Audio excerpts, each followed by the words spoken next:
మన దేశంలో నడి రోడ్డుపై రాజకీయ పార్టీలు ర్యాలీలు తీయడం సర్వసాధారణంగా మారింది. ఈ ర్యాలీల కారణంగా గంటల కొద్దీ ట్రాఫిక్ జామ్లు ఏర్పడుతుంటాయి.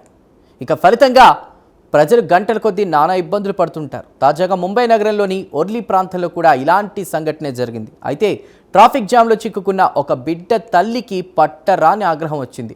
ఏకంగా ర్యాలీకి నాయకత్వం వహిస్తున్న మహారాష్ట్ర మంత్రి గిరీష్ మహాజన్పై మండిపడింది. దీంతో మంత్రిని నిలదీసిన మహిళ తెగువను అందరూ మెచ్చుకున్నారు.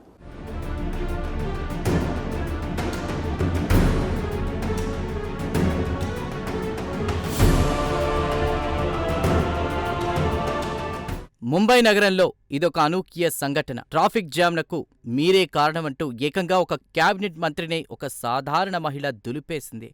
ముంబై నగరంలోని వర్లీ ప్రాంతంలో ఈ సంఘటన జరిగింది. మహిళా రిజర్వేషన్ బిల్లు వీగిపోయిన నేపథ్యంలో ప్రతిపక్షాలను టార్గెట్ చేస్తూ మహారాష్ట్ర మంత్రి బీజేపీ నాయకుడు గిరీష్ మహాజన్ ఒక ర్యాలీ నిర్వహించారు. కాగా సదరు ర్యాలీకి పెద్ద ఎత్తున బీజేపీ కార్యకర్తలు హాజరయ్యారు. కార్యకర్తల నినాదాల నడుమ నడి రోడ్డుపై ర్యాలీ సాగుతూ పోతోంది. అయితే ఎంతసేపటికి ర్యాలీకి ఎండ్ కార్డ్ పడలేదు. గంటలు గంటలు అలా ర్యాలీ సాగుతూ పోతోంది.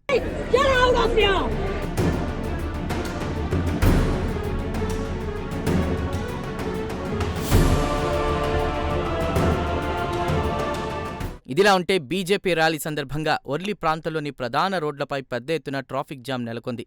ఎక్కడి వాహనాలు అక్కడే ఆగిపోయాయి. ప్రజలు కూడా ఎక్కడి వారక్కడ ఆగిపోయారు. ర్యాలీ ముగిసేంత వరకు ఎవరు అడుగు తీసి అడుగు వేయలేకపోయారు. కాగా సదరు ట్రాఫిక్ జామ్లో ఓ మహిళ చిక్కుకుంది. ఆమె ఎవరో కాదు, ఒక బిడ్డ తల్లి.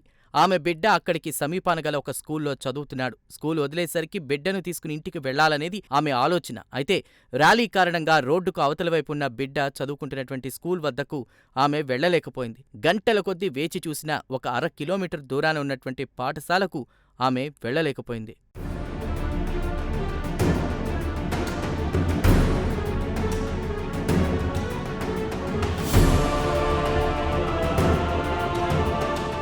ఒకవైపు నడి రోడ్డుపై ట్రాఫిక్ జామ్, మరోవైపు బిడ్డ ఎక్కడ ఉన్నాడు, ఎలా ఉన్నాడనే ఆతృత. దీంతో ఆమెలో ఆగ్రహం కట్టలు తెంచుకుంది. ఏకంగా మంత్రి గిరీష్ మహాజన్ను నిలదీసింది. కోతవేటు దూరంలో గ్రౌండ్ ఉంటే నడి రోడ్డుపై ర్యాలీ తీయాల్సిన అవసరం ఏముందని మంత్రిని నిలదీసింది, ప్రశ్నించింది. ఒక దశలో మంత్రిని ఉద్దేశించి అసలు మీకు పరిస్థితి అర్థమవుతుందా అని సూటిగా ప్రశ్నించింది. అంతేకాదు మంత్రిని పట్టుకుని గెటౌట్ అంటూ అందరి ముందు గట్టిగా అరిచింది.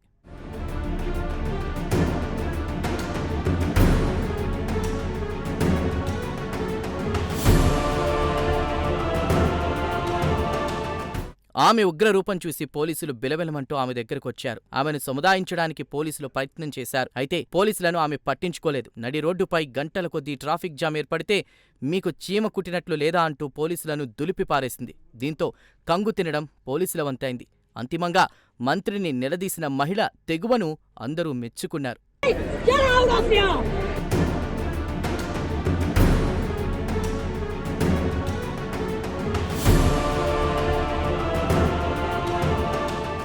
ముంబై లాంటి సంఘటనలు మనకు కొత్త కాదు.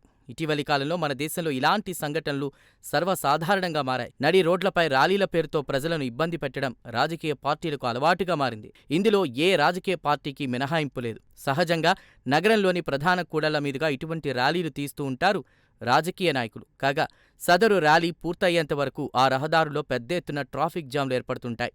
అంతిమంగా ప్రజలు నానా ఇబ్బందులు పడుతుంటారు. ప్రజాస్వామ్యంలో నిరసనలు తెలిపే హక్కు, ర్యాలీలు నిర్వహించే హక్కు రాజకీయ పార్టీలకుంటాయి. ఈ హక్కులను ఎవరూ కాదనలేరు. అయితే నిరసనలు తెలియజేసినా, అలాగే ర్యాలీలు నిర్వహించినా వాటికి ఒక నిర్దేశిత ప్రాంతాన్ని ఎంచుకోవాలి. సాధారణ ప్రజలను ఇబ్బంది పెట్టకుండా సదరు ఆందోళన కార్యక్రమాలను నిర్వహించుకోవాలి. ప్రధానంగా వేలాది మంది ప్రయాణించే నడి రోడ్లపై ట్రాఫిక్ జామ్లు ఏర్పడకుండా చూసుకోవాలి.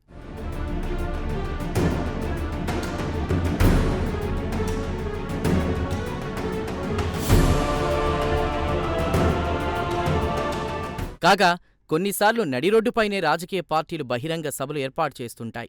ఎన్నికల సమయంలో ఇటువంటివి ఎక్కువగా జరుగుతూ ఉంటాయి.